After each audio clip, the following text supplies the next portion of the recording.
ಮೇಯ್ತಾ ಇದೆ ನೋಡಿ. ನೆನ್ನೆ ಎಲ್ಲ ಉಚ್ಕೊಬಿಟ್ಟಿತ್ತು, ಏನು ಹಸ್ರು ಮೇದಿ ಬೇದಿ ಆಗಿಬಿಟ್ಟದೆ. ಹುಲ್ಲಿಗೇನು ಈಗ ಆ ಕಡೆ ತೋಟ ಕಡೆಗೆ ಹೋದರೆ ಸೀಮೆ ಹುಲ್ಲದೆ ನಮಸ್ಕಾರ ಸ್ನೇಹಿತರೆ. ಹುಳ 3 ಜರ್ಕ್ ಹೋಯ್ತವೆ. ಏನು ನೋಡ ಜಯೋ ಅಂತವೆ. ಗಮ್ಲಕ್ಕೆ ಜರ್ಕ್ ಕೂತ್ಕೊಳ್ಳುವಾಗ ರೇಷ್ಮೆ ಹುಳ ಹಸ್ರು ಗಮ್ಲ ಅಂತಲ್ಲ, ಗಮ್ಲ ಬರ್ತಾ ಇರ್ತದೆ ಸುತ್ತ ಕಿಟಕಿಗಳೆಲ್ಲ ಆಚೆಗೆ. ಆ ಗಮ್ಲ ನೋಡ್ನಾರ್ದೆ ಊಜಿ ನೋಡ ಎಷ್ಟು ಬಿರ್ನೆ ಅವು ಮರಿ ಹಾಕ್ಬೇಕೋ. ಹೋಗಿ ಹುಳ ಸಿಕ್ಕತ್ತು ಅಂತ ಒಂದು ಜಾಲ್ರಿ ಮೆಸ್ಗಳನ್ನೇ ತಡ್ತಾ ಇರ್ತವೆ. ಕಿಟಕಿ ಮೆಸ್ಸೇನೆ ನೋಡಿ, ಈ ಥರ ಮೆಸ್ಗಳನ್ನೇ ಕಂಡು ತಡ್ತವೆ. ಆಮೇಲೆ ಇನ್ನೊಂದು ನಿಮ್ಗೆ ಹೇಳ್ತೀನಿ ಬನ್ನಿ. ಈ ಬಾಕ್ಲು ಡೋರ್ ಲಾಕ್ ಇರ್ತದಲ್ಲ, ಈ ಡೋರ್ ಲಾಕ್ ಒಳಗಡೆನೂ ಹೋಯ್ತವೆ ಲೆಕ್ಕಗಳು. ಊಜಿ ನೋಡ, ಈ ಡೋರ್ ಲಾಕ್ ಒಳಗಡೆ ಜಾಗ ಇದ್ಬಿಟ್ರೆ ಅದ್ರ ಒಳಗಡೆನೇ ಹೋಯ್ತವೆ ಊಜಿ ನೋಡ. ಅಷ್ಟೊಂದು ಅವಕ್ಕೆ ಆ ಥರ ಆಯ್ತಾ ಇರ್ತದೆ. ಹೋಗಿ ನಾವು ಅದಕ್ಕೆ ಚುಚ್ಚಿ ಅದಕ್ಕೆ ಅದು ಮರಿ ಪ್ಯೂಪ ಬಿಡಬೇಕು ಒಳಿಕೆ ಅಂತ ಜಲ್ದಿ. ಅದಕ್ಕೋಸ್ಕರ ನಾವು ಎಲ್ಲ ಬಂದೋಬಸ್ತ್ ಮಾಡ್ಕೋಬೇಕು. ಜರ್ಕುದ್ಕೊಳ್ಳೋವಾಗೆ ಸಾನೆ ಸ್ಮೆಲ್ ಬರೋದು ಹುಳಿಂದು. ಉದಾಹರಣೆಗೆ ಒಳಗಡೆ ಹೋಗೋಣ ಬನ್ನಿ, ತೋರಿಸ್ತೀನಿ ನಾನು ನಿಮಗೆ. ಹುಳ ಜರ್ಕೊಯ್ತಾ ಇದೆ, 3 ಜರ್ಕೆ ಒಂದೊಂದು ಸಿಡ್ತದೆ ನೋಡಿ. ಸೊಪ್ಪೆಲ್ಲ ಬಿಟ್ಬಿಟ್ಟದೆ ನೋಡಿ, ಸೊಪ್ಪೆಲ್ಲ ಬಿಟ್ಬಿಟ್ಟದೆ, ನಿಂತ್ಬಿಟ್ಟದೆ ಅಲ್ಲೇ. ನಾನು 3 ಬಾಕ್ಸ್ ಹಾಕಿದ್ದೀನಿ 100 ಮೊಟ್ಟೆನ ನೋಡಿ. ಇಲ್ಲೆಲ್ಲ ಅದೇ ಈ ಕಡೆಗೂ ಹಾಕಿದ್ದೀನಿ.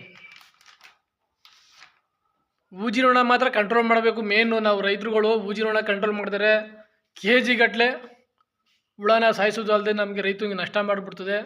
ಅಷ್ಟೊಂದು ಎಫೆಕ್ಟ್ ನೋಡಿ. ಎಷ್ಟು ನೀವೇನೇ ಸೊಪ್ಪಿನ ಒಳಗಡೆ ಬಂದುಬಿಡ್ತದೆ ಲೆಕ್ಕಗಳು. ಎಷ್ಟು ಟ್ಯಾಲೆಂಟ್ ಇರ್ಬೇಕು. ನಾವು ಒತ್ಕೊಬತ್ತಾ ಇರ್ತೀವಲ್ಲ, ಹೊರವಳಿಕೆ ಹೊಂಟೈತದೆ ಊಜಿ ನೋಣ.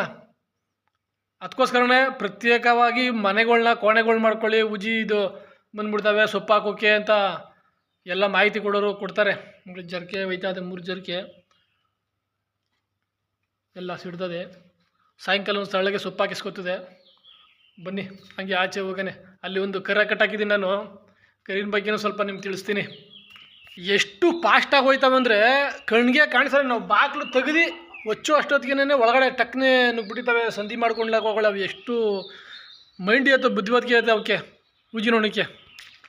ಕೋಳಿ ಬೇರೆ ಹೋಯ್ತಾವೆ ನೋಡ್ರಿ. ಅಲ್ಲಿ ಕೋಳಿ ಸಾಕೊಂಡಿದ್ದೀವಿ, 1-2 ಜಾಸ್ತಿ ಸಾಕೊಂಡಿದ್ದೀವಲ್ಲ, ಕುಯ್ಕೊಬಿಟ್ಟು ನಾವೇನೇ ಅವಾಗವಾಗ ಏನು ಮಾರಕ್ಕೆ ಹೋಗಿಲ್ಲ. ನಾವು ಕೋಳಿಗಳು ಸಾಕಬೇಕು. ನಮ್ಮ ರೈತರುಗಳು ಕೋಳಿಗಳು ಮೊಟ್ಟೆಗಳು ಇಕ್ತಾ ಇರ್ತವೆ. ಮೊಟ್ಟೆಗಳು ಬೇಕಾದಾಗ ಬೇಯಿಸ್ಕೊಬೋದು, ಕೋಳಿ ಕುಯ್ಕೊಬೋದು. ನಾಟಿ ಕೋಳಿ ಇರ್ತದೆ. ಕರ ಕಟ್ಟಾಕಿದ್ದೀನಿ. ಒಂದು ಕರ ಬೇಯಿಸೋಕ್ಕಾಗದೆ ಹೋಯ್ತು ಸ್ನೇಹಿತರೆ. ನಿಮ್ಗೆ ಹೇಳಿದ್ರೆ ನಕ್ಕಿದ್ರಿ. ಅಷ್ಟು ಮೇವಿಗೆ ಅಷ್ಟೊಂದು ಅಭಾವ ಆಗ್ಬಿಟ್ಟಿತ್ತು. ಇದ್ದೋ ಎಲ್ಲ ಮಾರ್ಬಿಟ್ಟೆ. ಮಡಿಕೊಂಡಿದ್ರೆ ಮಾತ್ರ ಅಲಿಬೇಕಾಯ್ತು ನಾನು ಹುಲ್ಲಿಗೆ. ಅಷ್ಟೊಂದು ಹಿಂಸೆ ಆಗೋದು ನೋಡ್ರಲ್ಲ. ನಿಮ್ಗೆ ಗೊತ್ತು, ಎಟ್ಟೆ ಹೊಡೆದ್ಬಿಟ್ಟು ಅಷ್ಟೊಂದು ಎಟ್ಟೆ ಹೊಡಿತು. ಹುಲ್ಲಿಗೆ ಅಭಾವ ಬಂದ್ಬಿಟ್ಟಿದ್ದು ಸತಿ. ಮುಂಚೆ ಮಳೆ ಬೀಳ್ತು ನೋಡಪ್ಪ ಎಳ್ದದ. ಈಗ ಮೇವಿಗೆ ಎಲ್ಲಿ ಬಿಡೋಣ ಅನ್ಬಿಟ್ಟು ನನಗೆ ಏನು ಬಂದ್ಬಿಟ್ಟದೆ ಸೀಮೆ ಹುಲ್ಲು. ಈ ಕಡೆ ರೋಡ್ಗಳ ಸೈಡಲ್ಲಿ ಆ ಕಡೆ ಈ ಕಡೆ ಹುಲ್ಲು ನೋಡಿ ನಿಮ್ಗೆ ಕಾಣಿಸ್ತಾ ಇರ್ಬೋದು. ಎಲ್ಲ ಬಂದ್ಬಿಟ್ಟದೆ. ಮಳೆ ಬೀಳಬೇಕು ಅನ್ನೋದು ಅದಕ್ಕೇ ದನ ಕರಿಗೆ ಸಂತೃಷ್ಟಿ ಆಯ್ತದೆ. ಹೇಳ್ಬೇಕಂದ್ರೆ ಸ್ನೇಹಿತರೆ, ಮಳೆ ಬೀಳೋದು ದನ ಕರಿಂದ ನೋಡ್ನಾರ್ದೇ ಮಳೆ ಬೂದತ್ತೇನೋ ಅಪ್ಪ. ಇನ್ನೊಂದು ಏನಂದರೆ ಸ್ನೇಹಿತರೆ, ಸೀಮೆ ಹಸುಗಳು ಇರ್ತಾವಲ್ಲ ದೇಸಿವು, ಅವು ಕಾಲ್ಗೆ ಹಾಕೊಂಬಿಡ್ತವೆ. ನಿಮ್ಗೆ ಗೊತ್ತಿರೋದು ಕಾಲ್ಗೆ ಹಾಕೊಂಬಿಡೋದು, ಈ ಕಾಲು ಮುರ್ಕೊಂಡು ಬಿದ್ದೋಗ್ಬಿಡೋದು, ನುಲ್ಕೊಬಿಟ್ಟು ಆ ಥರದೊಂದು ಎಫೆಕ್ಟ್ ಮಾಡ್ತವೆ. ನಾವು ಹುಷಾರು ನೋಡಿ. ಇಲ್ಲೇ ಮನೆ ಮುಂದೆ ಇದ್ರೂ ಕೊಂಬ್ಗೆ ಹಾಕ್ಕೊಂಡು ನುಲ್ಕೊಬಿಟ್ಟದೆ ನೋಡಿ. ಯಾವ ಥರ ಕತ್ಗೆ ಹಾಕೊಂಡಿತ್ತು ಅಂತ ನೋಡಿ. ಫ್ರೀಯಾಗಿರುತ್ತೆ ಅವು ಕಟ್ಟಾಕಿದ್ರು ಅಷ್ಟೇನೆ. ಕಾಲಿಗೆ ಹಾಕೊಂಬಿಟ್ಟು ಉಳ್ಳೈತೆ. ಒಂದ್ಸತಿ ಹಂಗೆ ಉಳ್ಳೋಗಿತ್ತು ನೋಡಿ. ಮಳೆ ಅಣಿಸ್ಕೊಂಡಿದ್ದೀವಿ, ಒಂದು ಮಳೆನ ಈ ಥರ. ಅದು ಬಯಲು ಸಮಾಗಿರೋ ಜಾಗದಲ್ಲಿ ಹೊಡಿಬೇಕು, ಇಲ್ದರೆ ಆಗಲ್ತು.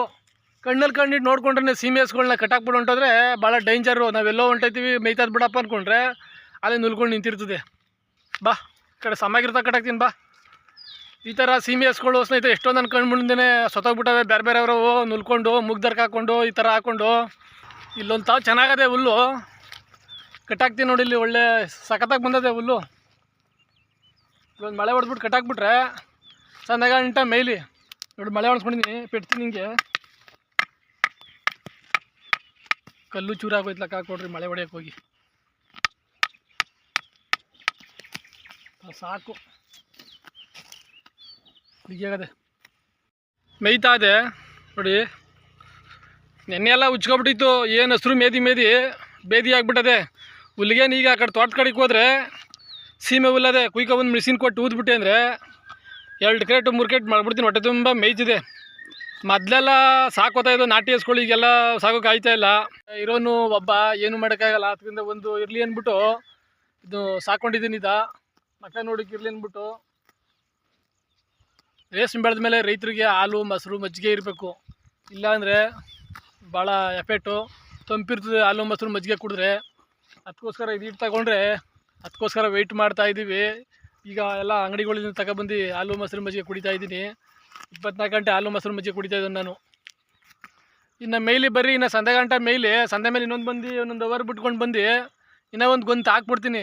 ಹೊಟ್ಟೆ ತುಂಬ ಮೇಯ್ಕೊತು ನೀರು ಕುಡಿಸ್ಬಿಟ್ರೆ ಮನೇಲಿ 1-2 ಕ್ರೇಟ್ ಹುಲ್ಲು ಹಾಕ್ಬಿಟ್ರೆ ಸೀಮೆ ಹುಲ್ಲು ಹೊಟ್ಟೆ ತುಂಬ ಮೇಯ್ದುಬಿಟ್ಟು ಮನೆ ಕೊತ್ತದೆ ನೋಡಿ. ಈ ಥರ ಮೇಯಿಸ್ಬೇಕು ಹಸ್ಗಳಿಗೆ.